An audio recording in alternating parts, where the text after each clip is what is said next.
Buenas tardes, mi nombre es Glendis Palma, estudiante de segundo año de Derecho, sección 6, unidad curricular, Criminología. El tema 9 de esta unidad trata sobre las drogas. Estas, de acuerdo al artículo 3, número 11 de la Ley Orgánica de Drogas, son sustancias que introducidas en el organismo por cualquier vía de administración pueden alterar el sistema nervioso central del individuo, siendo susceptibles a cualquier tipo de adicción. De acuerdo a su clasificación, estas pueden ser legales, son aquellas que causan un efecto psicoactivo, sin embargo no son penadas por la ley, aun cuando se sabe los posibles efectos que pueden causar. Las ilegales son aquellas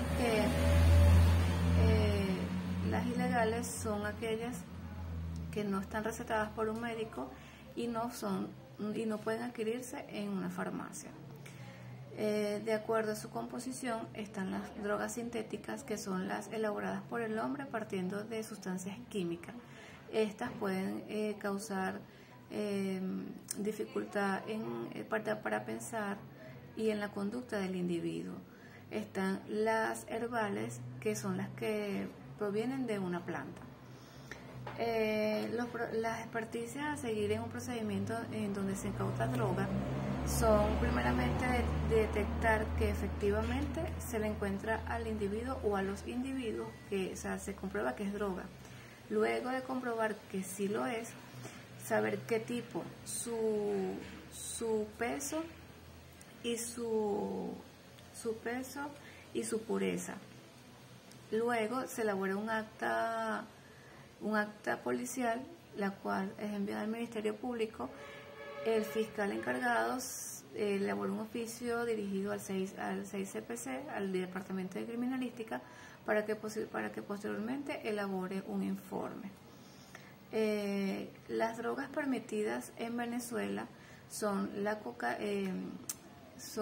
nicotina, el alcohol y la cafeína. Las no permitidas son la cocaína, los esteroides anabólicos, la heroína, entre otras. El adicto se puede decir que es todo aquel sujeto que cree que no puede vivir sin el objeto que lo hace ser adicto, que este presenta también conductas patológicas, y aún sabiendo los problemas que esta conlleva, que esta lo conllevan, no le importa y busca ese objeto, esa droga, de manera compulsiva. Podemos ver que este tipo de problemas de drogas es muy común en los países latinoamericanos, como Colombia, acá en nuestro país Venezuela, Brasil, Ecuador, Perú, pero es más ¿cómo se dice? Más pronunciado en estos países. Aun cuando el individuo puede estar en rehabilitación, tiende siempre a caer en lo que llaman la abstinencia por no consumirla cuando se está en ese proceso de desintoxicación. Espero le sea de mucha utilidad esta exposición. Gracias. Mi nombre es Belix Hurtado, estudiante de segundo año de Derecho, sección 6. En esta oportunidad les voy a hablar sobre las drogas, adicciones y delitos. La adicción es una enfermedad crónica que afecta al cerebro. Consiste en la búsqueda y consumo compulsivo de sustancias nocivas, como el alcohol, tabaco, nicotina, drogas ilícitas e incluso algunos medicamentos recetados. Delitos que se cometen para abastecerse de droga. En este caso debemos tener en cuenta que los delincuentes son muy creativos. Tiene la modalidad de vínculos con fraudes. Le exigen al delincuente diseños de estructuras financieras económicas de las cuales sea posible canalizar los recursos obtenidos como consecuencia de sus actividades ilícitas. La defraudación y malversación de fondos. El lavado de activos. La información financiera ficticia.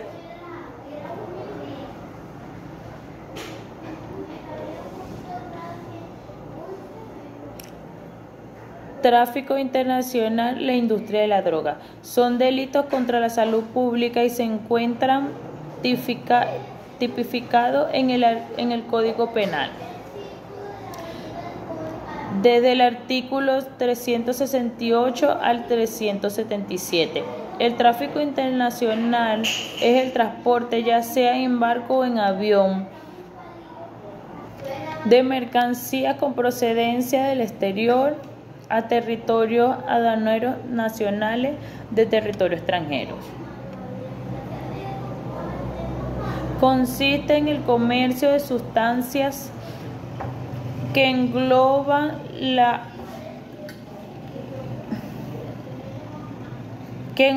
distribución de las mismas a nivel internacional, coloquial, llamado tráfico de droga. El alcohol es una droga depresora del sistema nervioso central. Afecta la capacidad de autocontrol, producción de euforia, por lo que puede confundirse con un estimulante. Buenos días, mi nombre es Giselis Castillo, perteneciente a la sección número 6 en la unidad curricular Criminología. A continuación voy a hablar un poco sobre el tema relacionado a la víctima. El tema de la victimización es tan antiguo como la humanidad, sin embargo su enfoque científico es relativamente reciente, apenas de 1945, cuando el término victimología fue acuñado por Mendelssohn. Etimológicamente, la expresión victimología deriva de la palabra latina víctima y de la raíz griega logos. Víctima, por otro lado, es aquella persona que sufre el ataque o desidia de alguna persona a través de un maltrato físico, verbal o psicológico. En la criminología actual, la víctima juega un papel preponderante. Es aquella que sufre un mal en su persona, bienes o derechos, sin culpa suya. La víctima es lesionada objetivamente en un bien jurídico protegido y que siente subjetivamente esta lesión con disgusto o con dolor. Es decir, es aquella persona física o moral que sufre un daño producido por una conducta antisocial propia o ajena, aunque no sea el detentador del derecho vulnerado. Por ello, desde un punto de vista criminológico, no solo se entiende como víctima a la persona que sufre directamente el daño, sino también a las personas íntimamente allegadas a esta persona, como pueden ser los familiares, el cónyuge, entre otros. El concepto de víctima ha variado con los tiempos. Para Almaes, la víctima ha sido siempre la persona, no ha sido siempre la persona que sufre, sino la persona que se vengaba. En Roma, a la víctima se le reconocía un derecho de venganza ilimitada. Como por ejemplo, si le rompían un diente, este podía romperle la cabeza a su agresor. En la ley de las 12 tablas se estableció una venganza reglamentada. La venganza no podía ser superior al mal causado. En el siglo VII, la víctima era la persona que actuaba y dirigía el proceso, mientras que el Estado lo que hacía era dar fuerza ejecutoria a la decisión tomada. En el siglo XX, la víctima pasa a ser objeto de estudio tanto para el derecho penal como para la criminología. Para esta última, el concepto de víctima es más amplio que para el derecho penal, pues no solo merece atención los damnificados por el delito, sino también los perjudicados por las conductas desviadas, tales como los drogodependientes o el abuso de poder. Estos últimos, aunque formalmente pudieran ser constitutivos del delito, suelen quedar al margen de las instancias sancionadoras. De la misma forma que los autores dedicados al estudio de la delincuencia reúnen a los delincuentes en diferentes tipologías, los encargados de estudiar a las víctimas también agrupan a distintas clases de víctimas. Así, la Androff distingue entre los siguientes. Primero, las víctimas no participantes. El delincuente toma al azar a una persona. Por ejemplo, los robos callejeros. Por ejemplo, cuando le quitan la cartera a una persona en la calle. Segundo, las víctimas participantes. Un ejemplo de este tipo de víctimas se halla en el constructor, que comunica a su interlocutor en un bar con bastantes personas que acaba de cobrar una suma importante de dinero.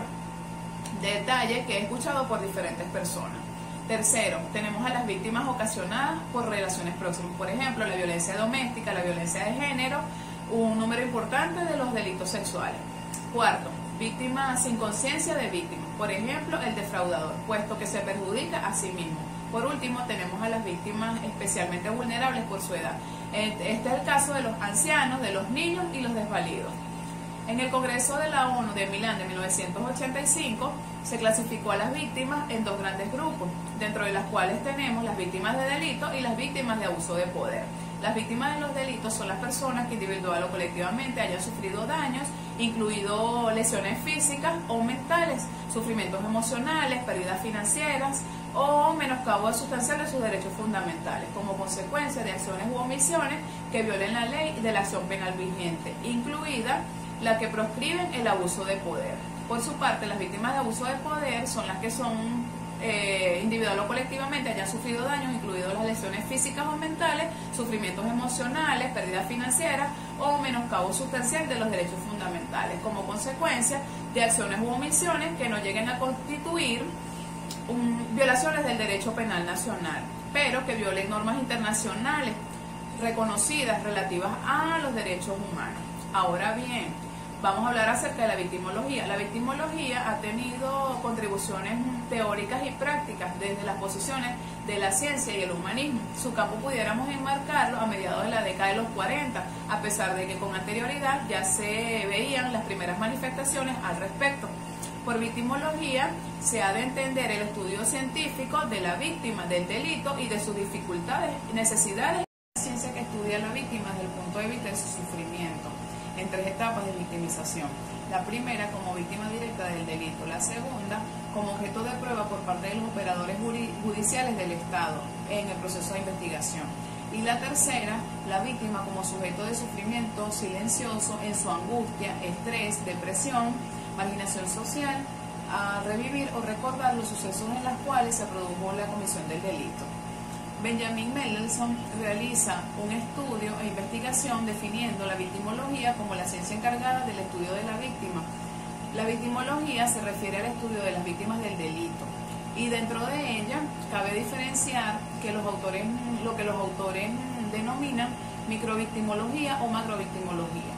El primer término comprende stricto sensu el citado estudio de las víctimas de las afecciones criminales, mientras que el segundo comprende la victimización por abuso de poder político, económico y religioso, es decir, por acciones que causan daños físicos, psicológicos o económicos comparables a los producidos por el delito. Dentro de la macrovictimología entran también el estudio de la solución de muchos problemas distintos de los tratados por el derecho penal tradicional.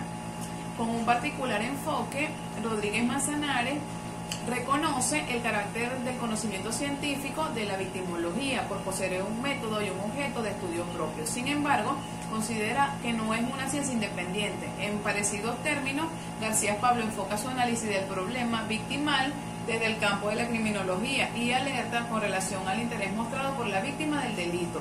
Por su parte, Fanzan-Elsan plantea que es la rama de la criminología que se ocupa de la víctima directa del crimen y que designa el conjunto de conocimientos biológicos, sociológicos, psicológicos y criminológicos concernientes a la víctima.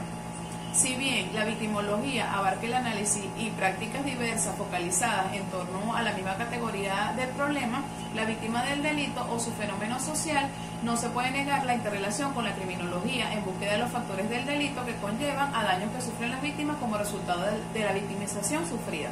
A pesar de ser una disciplina joven, la evolución de la victimología es prominentemente teniendo en cuenta que surge con la finalidad de llenar un importante vacío teórico relativo al estudio de las víctimas y progresivamente asume dentro de la criminología un papel fundamental para el desarrollo de la ciencia. El desarrollo de la victimología estuvo caracterizado por un periodo arduo de consolidación, recolección de información empírica, formulación teórica y creación de nuevas leyes, y esfuerzos dirigidos a mejorar la condición de la víctima y a solucionar sus carencias. En resumen, podemos afirmar que la victimología se ocupa del sujeto particular convertido en víctima, o sea, comprende un fenómeno general de quienes sufren las consecuencias y daños provocados por un delito, prestando especial interés a la victimización. Modalidades o relación entre el delincuente y la víctima. El delincuente o víctima tienden a las circunstancias que lo rodean. Un sujeto maltratado desde niño, si no recibe ayuda, puede llegar a ser un sujeto maltratador. Los indocumentados son víctimas del acoso y de la extorsión. Delincuente y víctima simultáneos. Se presentan en riñas simples o tumultarias. Estas relaciones son de tipo biológico, como la edad, el sexo, el alcoholismo y la parte social.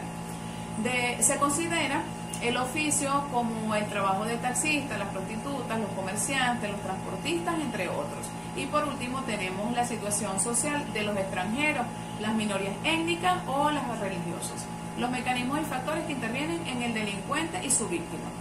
Según Mendelssohn, la víctima la individualiza según el delito cometido, conforme a la naturaleza situacional, en el plano moral, jurídico y social, personalidad subyacente de la víctima, trato que la sociedad y las instituciones den a la víctima, nivel cultural y poder económico de la víctima. En víctimas inocentes, víctimas ideales, colaboradoras, voluntarias por imprudencia y voluntaria agresora. Mecanismos reaccionales que resultan de un lazo entre el delincuente y su víctima. Pueden ser neuróticos, como son los parricidios, psicobiológicos, como son los matrimonios alcohólicos, o genobiológicos, como son los grupos de vagabundos. Existen diversos factores que vinculan al delincuente y a la víctima, entre los cuales podemos mencionar los factores psicopatológicos, personas con retrasos mentales, discapacitados, las personas que son abusadas o explotadas por sus victimarios, ocasionando daños y más afecciones de las que ya existían. Esto puede darse también entre personas allegadas que cuidan a una persona enferma, que de alguna manera citarlo. Pueden ser víctimas también de acuerdo a las ocupaciones u oficios, tal es el caso de las prostitutas, taxistas, motorizados, abogados, jueces, médicos, entre otros. Es imprescindible destacar el factor educativo, ya que en la mayoría de los casos el delincuente se hace tal por no poseer una formación adecuada con valores, principios, respeto hacia él y hacia sus semejantes, hacia el entorno social. Existen delincuentes que se han desbordado los límites de educación y los factores económicos, ya que han contado con todo lo necesario, pero se creen en ellos lesiones internas que los conducen a delinquir aún siendo grandes empresarios, lo que ocasiona estafas en las industrias gubernamentales y proyectos sociales, afectando no solo a una persona, sino a muchas personas al mismo tiempo. Esto es todo, muchas gracias.